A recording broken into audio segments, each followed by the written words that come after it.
You hit me once, I hit you back. You gave a kick, I gave a slap. You smashed a plate over my head, then I set fire to our bed. Beautiful, dangerous, sad, sexy, and purely for the male viewer. Women in superhero media have been known to kick ass, take names, and that's it. They fight and look sexy, but when you look closer, there's not much else to them. The creators of these worlds pass these women off as strong women, but by definition they are anything but. These women appear to be fleshed out characters, but in reality, they exist for the male viewer. Her costume, her mannerisms, her backstory, all there to draw men in to sell sex. So while she's fighting 3 men at one time, she's doing so in the most skin-tight leather with heels and a full face of makeup. Where women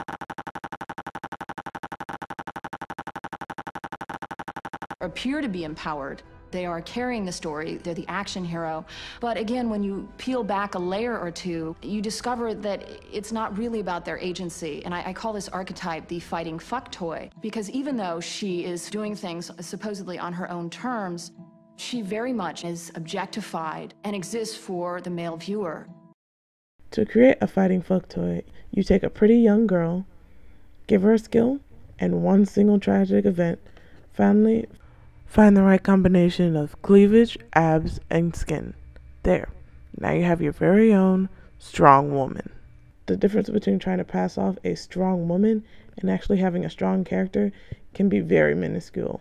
Take Catwoman, for instance. In Tim Burton's 1992 Batman Returns, Selina Kyle is played by Michelle Pfeiffer. In 2004, Halle Berry portrays Patience Phillip. Both women play the role of Catwoman, and though their characters may seem similar, the way they are written and acted makes them very different. Patience is flushed out of the sewer pipes, Selina is thrown out of a window.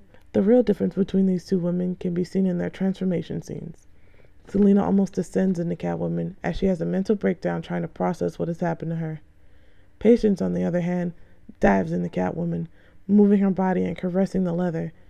Even the costumes of both women, though both skin tight and leather, 2004 Catwoman is very much for a male-driven audience. In superhero media, certain shots play into the over-sexualization of women. The classic pan-up, and of course, unnecessary shots of her in her bra. Are these the only women in these movies? Of course not.